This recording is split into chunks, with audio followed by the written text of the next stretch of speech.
All right, let's get started. So you need to be watching this video if you're a working professional and you want to pursue PhD along with your job, or if you're unsure what it takes to get admission to IIMs for doing executive PhD. What this video does not discuss is more fundamental questions like why should I do a PhD? What's the benefit of doing PhD? So those are not discussed. And also this doesn't provide a global perspective of PhD.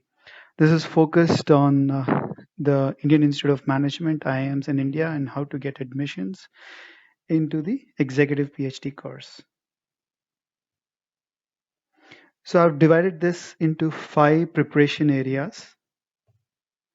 First is the professional aspects, how it relates to your work, academics you need to do during your work. Second is the timing aspect of this, what you need to do at what time, when you need to do your qualifying exams, when you need to fill in your application forms, etc. The third aspect is the personal aspect of it. So how can you manage your work-life balance as you take on additional workload of preparing for your PhD exams. Fourth aspect is the financial aspect. What are the costs involved before getting admission, during when you're trying to get admission, and then after admission.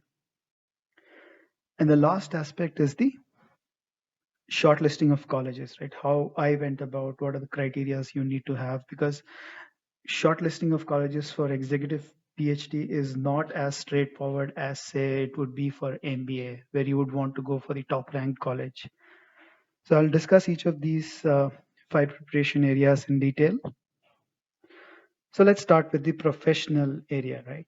So first of all, work experience. So typically colleges expect 5 to 10 years of experience. There's variation in the colleges. Some don't specify a minimum, some say minimum 7 years, 8 years. But normally you can say it's 5 to 10 years. And it's best to look at the website of each of the IIMs. Then in terms of academic qualification, so the most popular route is going through MBA. So you would have finished your MBA, done, got some work ex, and then now you're joining PhD in management. But there are other qualifications, academic qualifications also, which you should let you get into this course. Like you can do graduation and then some professional courses, and there's a minimum scores you need to get, like 55 or 60%. Again, this varies from college to college. The third important aspect under the professional areas is white papers and research article. Now, this is a key aspects which the colleges are looking out for. And this is a good way they ascertain whether you have an inclination to doing research, writing articles, publishing white papers, which require that kind of academic rigor and research which needs to be done. This is a important criteria, and it doesn't mean that as soon as you have a white paper you'll get admission, but if you don't have, then you fall way down in the list. The fourth aspect is proposed research area. Now, uh, it's very rare that you have a proposed research area before you get into admission, and then that's the area in which you do research. More likely towards the end of first year is when you're required to finalize your research area. But it's no harm if you have a research area. This can be a good discussion point. And the last and the most important thing is the qualifying tests or examination. Now, this could be anything like GMAT or GRE, or there are some exams from UGC, NEET, etc. In fact, some institutes have their own entrance exam. So this is very important. And again, there is variation from colleges to colleges. Um, some some don't require any qualifying exam if you have more than say 10 years of experience. And this is also very important from a timing perspective. So let me move to the next slide. So why is this important from a timing perspective? Let's take an example. Say you're trying for admission in the year 2021. So most of the colleges, the PhD courses starts around July, August 2021. So let's work backward from there, right? So from July 2021, if you are looking at mission start of course, then most likely your interviews will be done in say April May timeframe, right? And after April May timeframe, you let's work backward. So your admission process, the last date for admission is typically in January February 2021. That's when you have to fill out all your forms, upload your marks card, all the details, filling in the online form. Now, in those forms, you need to give the marks you have in your qualifying test, right? And colleges are not looking for like 98 or 99 percentile. They are looking for a minimum score of say 80 percentile or something thereof, 70 percentile or something thereof, so that they know that you have some level of academic preparation. And coming back to the timeline, if you say you need to have your score by say January, then most likely you need to give your exams by December, January, so December 2020. Now, as working professionals, you may need more time to get ready for these exams, right? So these are typical logical, arithmetic, maths, and then English grammar, etc. So there are a lot of options in terms of qualifying exam like GMAT, GRE, etc. And my experience was that I tried to do it looking at online forums, etc., and it wasn't working out well for me. So that's when I decided that okay, let me go for a coaching course. So in terms of timeline, what that meant is that if I have to give the exam in January 2021 or December 2020, just as an example, right? So I need 2 or 3 months to prepare. So that takes me say back to September 2020. So that gives you a rough timeline, and we need that time as working professionals, right? Because this is the preparation you have to do over and above your regular project work and what other personal commitments you have. So, so this gives you a broad idea of how you can time out the important events. Again, this varies from college to college. There's no unified common date, and normally colleges do try to avoid clashes, and the top ranked colleges start off the process early on. So this is about the timing preparation area. Let's move to the personal preparation area. So now, during the qualifying examination for preparation, you would need some time away from your family. In the sense, 24 hours a day, you spend some time at work, and the remaining you're expected to spend time with the family or other activities. Right? Now, you're going to be eating up on that time, and your family needs to be ready and prepared for that. And then even when you actually travel for the interviews, you're going to be away from the family. So it'll be nice if you can set the family, mentally they're ready. Even this can be a very good precursor, so to say, for your actual PhD, right? Because once your PhD starts, there will be times when you'll be not available for your family or to spend time with your kids. One thing which helps here is, if you can learn to delegate responsibilities to your kids, and at least in my case, that helped. And it's also a good opportunity for the kids to grow. So that's about the personal area.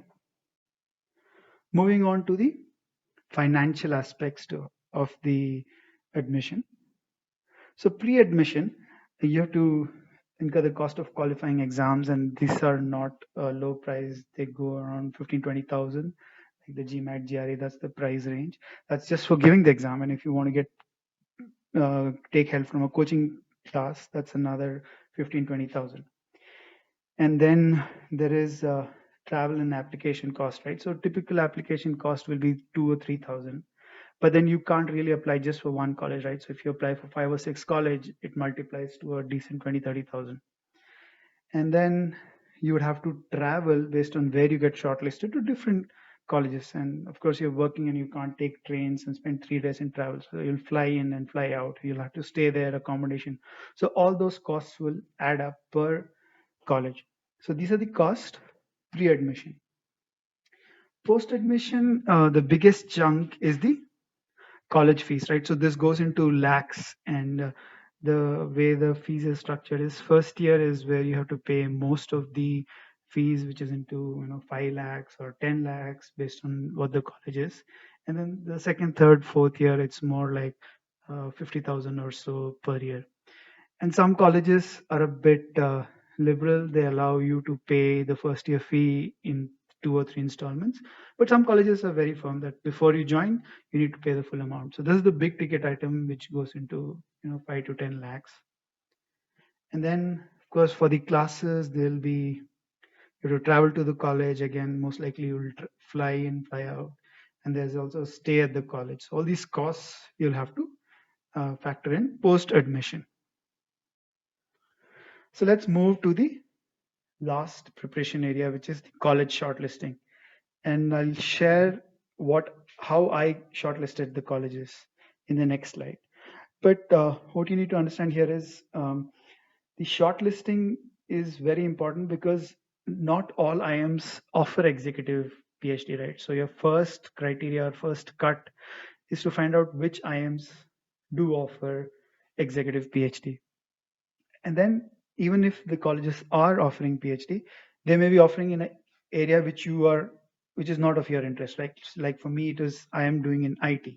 Some colleges don't offer IT, so that's out of the shortlisting for me. And then you also have to look at the faculty. Do they share certain common interest in terms of research? Are they good? Have they produced PhD candidates previously? And of course, there's cost also. You need to consider that, and travel needs. So some colleges have very stringent needs where they ask you to be on campus for 21 days. So that's almost like 3 weeks off. Some colleges are a bit more relaxed. They ask you to take 5 days off and then combine it with 2 weekends on either side. So that's 9 days you spend at the institute. But then you have to travel more so that overall the total number of days you spend in institute comes to be the same. So you have to travel more if your duration of stay is shorter. And then also another shortlisting criteria is the days off required from work, right? Because you'll have to let your organization know in advance that you'll be off for a certain number of days. And it's not that you can remotely work because the classes will be going on and you'll have assignments. So you'll have to really take off from work during those duration. So like some colleges require you to be in campus for 2 months. So trying to work out that arrangement may be a challenge. So you need to consider the days off required when you're doing the college shortlisting. So this is the spreadsheet I had prepared, and on the x-axis I have the colleges. And of course, what happens is some colleges they offer EFPM in 1 year, and the next year they decide not to do it, right? So there is that variations, and some colleges decide to give EFPM very late, say in March or May. They say, okay, now this year we're going to give EFPM. So you need to watch out on the websites of the different IIMs. And on the y-axis is the criteria I identified as important for me, right? So what is the information science faculty, what areas they have, how many holidays I need to take per trip, and how well it's connected to where I'm staying. So I'm based out of Bangalore. So I want to know how easily I can fly in and fly out. And then some some other factors like the GMAT score, right? If you look at point number 12, the GMAT score, I found that it is accepted by most of the colleges. So that's one of the reasons I chose GMAT. And also some colleges like IIM Ranchi, they said that we'll waive off GMAT score if you have 10 plus years of experience. And then for me, one more criteria which I took and was that whether the college has a permanent campus, yes or no. Right? So you can think of criteria which are more suitable to you. You may not want to travel, so you want something which is very close to your uh, home. So you give these factors, give this criteria, and then give a overall ranking to the colleges and say, okay, this is my first target. This is my first college which I want to try. But don't stop at the first one. Have a second, third, fourth ready. In case you don't crack the first one, you have a second and third option available for you. So this kind of covers the 5 preparation areas, and I also shared my spreadsheet with the shortlisting. So now let me cover some frequently asked questions. This I got from my different friends. One of them was, how complicated is the application process? So it's not very complicated, but you need to get your 10th marks card, 12th marks card, your joining date of different companies you may have worked for. You need to get it scanned and ready and upload it. So that's fairly simple process. They have a deadline. It's nothing complicated. The second one, this one's a good one. What are the some of the common interview questions? Now, interview for EFPM is a different ball game because think from faculty's perspective, right? They need to ascertain how good or bad you are. In other words, are you capable of doing research? Can you spend time with them for the next 3-4 years, handling complex research and analyzing problems, not in a matter of hours, but in a matter of weeks? So one of the examples, like the interview I had in IIM Indore. So they actually solved a puzzle with me, and it took around 10 minutes to solve the puzzle. So they gave me a lengthy puzzle, and there's no straightforward answer. There's not much calculation, but there's a lot of logic. And midway through the puzzle solving, they joined alongside me and tried to see if they can work with me when I'm trying to solve the problem. So that's how the interview process is. It's not very typical job oriented interview. They want to ascertain how good you are. And also here in the interview, the most critical point will be, have you published any white papers or any research articles? And if yes, they'd like to discuss that and more. Third one is, executive PhD be treated same as normal PhD? So the answer is yes. Some institutes in the final certificate, they call it just PhD, but some call it PhD and they give a bracket executive. That variation is there across institutes. So each institute gives the kind of final degree which they'll be awarding on the website. So you can have a look at there. And in terms of workload, I would say you, at least the what I'm planning, because my journey has just started, right? So I'm planning maybe say 1 or 2 hours per day, depending on, I have midterm exams or final exams coming, then maybe I need to increase. But suffice at least 1 or 2 hours per day is the workload I'm expecting that I need to put in on a regular day-to-day basis. So those covers the frequently asked questions I got. And if you have any more, do leave comments and then I'll respond back to them. So that brings me to the last slide, and I think I've covered everything. So if you are thinking of going along this path, all the best, and do reach out to me if you need any more information or if you have any specific question. I may not know the answer exactly, but definitely I can try. Thank you.